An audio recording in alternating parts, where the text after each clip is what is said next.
The following is a presentation of the Eagles Sports Network. Mars Hill, probably as far as an overall team, the best team we played.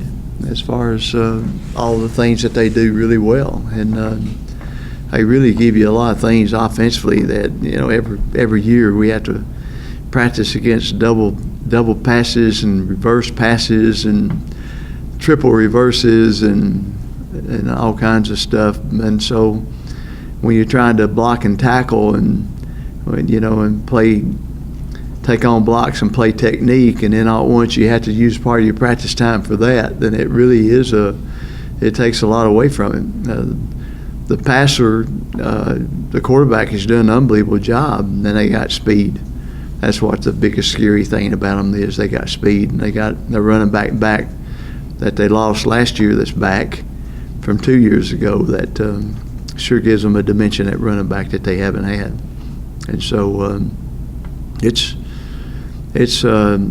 the one that started last year is not bad, don't hear me wrong, but he just adds another dimension to them. They got two backs that can go, and they got three wide receivers that can go to them. They're extremely fast. One of them at 6'6", and they got a quarterback that's throwing for an unbelievable percentage in two of the games they played against Division I. And one of them was a playoff team, and the other one's probably going to be a playoff team. So, it's we got to get ready. You talk about Shaq Davis. I think it was broken leg last year. How have they integrated him back into the offense and used it as a two-back system? Because for a long time, Mars Hill has relied on just one warhorse back. Yeah. Well, they're actually not using them in the same backfield very seldom. They're putting a big tight end in there, H-back in there to be a blocker most of the time when they're in two-back. And so, but they keep them rested, and they're giving them the ball 25, 30 times a game, and they're making things happen. We talk about the wide receivers. Keyshawn Taylor had four touchdown catches against UT Chattanooga, including some spectacular catches against the Mocs. What makes him so exceptional just as a sophomore? Well, he's a playmaker, and he's a guy that expects to make plays, and he can run like crazy, and so he's he's everything you're looking for in a receiver. He's got size, he's got speed, he's got jumping ability, he's got hands, and he's just a good football player.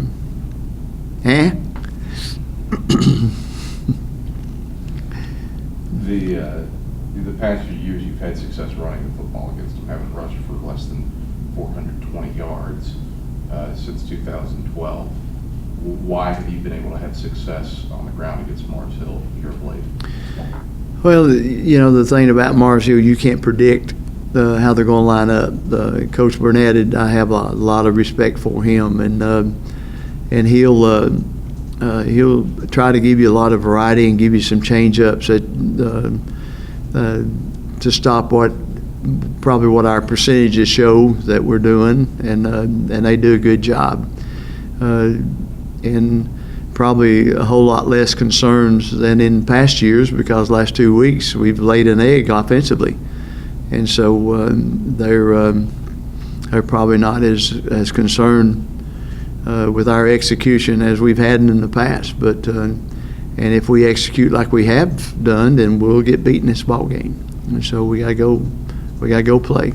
Does last week's offensive effort all boil down to execution, or is there something else? Well, execution and effort, and consistency. Doing it every time the way you're supposed to do it. It's one of those deals where we had 9 people doing a capable job and 2 not, and usually the 2 that weren't was right at the place where you couldn't afford to have 2 not doing it. And so that's the great thing about football. Even though it's a sport that's got more people on the field than any other 11 at a time, those 11 have got to all do their job or you're in trouble. It don't take but one to tear the other 10 up. Take your first loss last week. Now you're on the road for the first time this week. Where's the team's minds at this point? I don't know. I really don't. I know what the coaches are saying, and I know our heart's about the situation, but and I think we got kids with character. I think we got guys that are going to respond. Pitchers don't lie. When you watch the video, it's very, very obvious what we didn't do, and on offense, and with the kicking game in places. And the great thing about football, it's a team sport, and if you don't have this, then you're probably in trouble. And I need one more finger so I can get 11 of them in here, But it's more than any other sport. It's 11 guys pulling for 11 guys. It's probably the best sport there is, where it's not the sum of the individuals, it's the sum of the team. And it's a big difference in that. You mentioned the kicking game. You had to get 2 field goals blocked. I know after you gave up the touchdowns to the Cumberlands, you made some changes personnel-wise. Are you going to do some of the same in terms of the field goal unit this week? Yes. Figured. Defensively, Saheem Stupart obviously has made great strides. Has he been a motivating factor for some of the young kids, seeing what he did last year coming on as a young player and making the impact that he has? Has he been something that you can show to the young linebackers, young front four, to say, this is how far he's come, you can do the same with hard work? I think he has been a great inspiration to all of us, because he has worked hard. He is, and he's seeing some fruit for his labor. And you don't have to worry about him being on or off. If he's on the field, he's going to be on. And so still making some youth mistakes and still doing some things that experience will teach him. But he's developing into a pretty good linebacker. Yeah, at the cornerback position, there's been some change there throughout the games. You have a lot of depth at the corner spot. You mentioned the talent of the wide receivers at Mars Hill. What do you do in the defensive back four to try to slow those receivers down? Well, we got to cover them, and the main thing to me is Mars Hill's going to test you deep. And we just got to keep from doing what we did Saturday and give up a post pattern for 70 yards.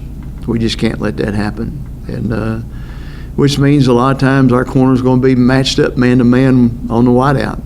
And I don't care if you're playing the zone. Most of the time it still comes down to man-to-man on a post pattern. And so we got to have some people that try to keep up with them.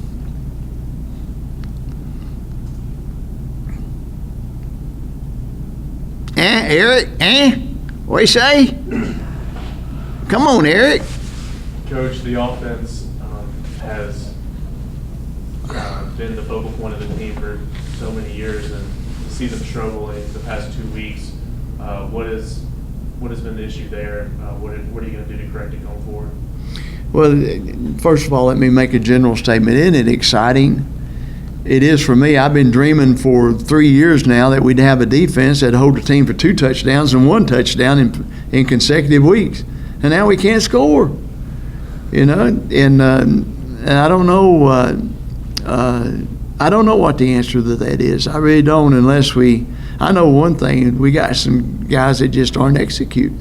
And it's everybody. It's the quarterback, it's the running back, it's the offensive line, it's the wide receivers. We just got some people not getting the job done.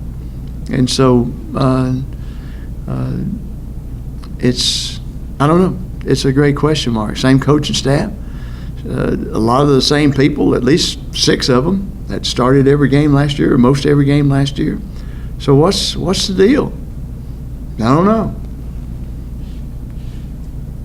Would you like to be head coach for a week? Yes, sir. I'll let you if you'll come up with a magic formula for me. Just go shotgun 5 wide this week. I think that'd probably take care of it. Yeah, well, that would be okay if we could protect him long enough to throw it. Right now, we can't protect him long enough to get it out of his hand.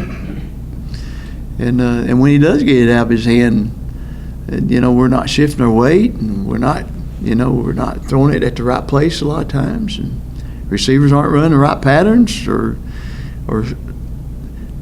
the only time they're in a hurry is when they're running a pattern. The rest of the time they're jogging. And so what does that tell everybody? Okay, I'm going to cover you this time, baby. You coming out there like you're going to catch the ball. So we're back to our philosophy. No blocky, no catchy. Okay? Injuries have ravaged your defense this season. You get anybody back this week? I'm not sure. We'll know a whole lot more after today's practice. But we have really, you're exactly right. Some of the people, and Eric knows this, some of the people are getting a majority of snaps right now. Isn't it amazing? Yeah. How about Justin Long who comes in? Isn't that wonderful?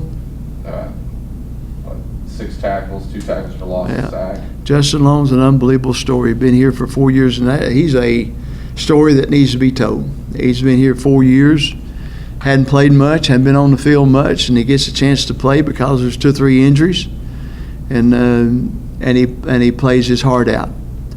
Does he make some plays that he should have? No, but he played his heart out. And did he get blocked some? Yes, but he played his heart out, and I love Justin Long. How do you get the defense to continue this upward moving trend in spite of all the injuries that it's incurred? Well, I think they got a little confidence, and I think the coaches do an unbelievable job of coaching them confident-wise. And I think it's a group of kids that's determined to get it done. And and if you were going to handpick, just like when Jesus picked the disciples, I wouldn't have picked any of them. And if you were the head coach, you wouldn't pick about half those guys that's playing on defense right now. But they're playing. They're inspired and they're playing their hearts out, and that's the way we get it done.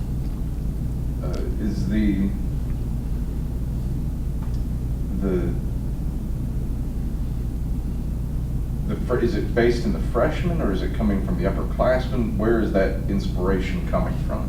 Well, a lot of the freshmen aren't playing. The ones that we thought would be playing because they're hurt, they're injured, or they're ineligible. And so when you get thinking about it, back to me handpicking. If I was going to handpick, we got probably 5 on defense that I would handpick to at least be on a travel squad that's not even playing. And so that's pretty tough. When you ain't got many, that's pretty tough.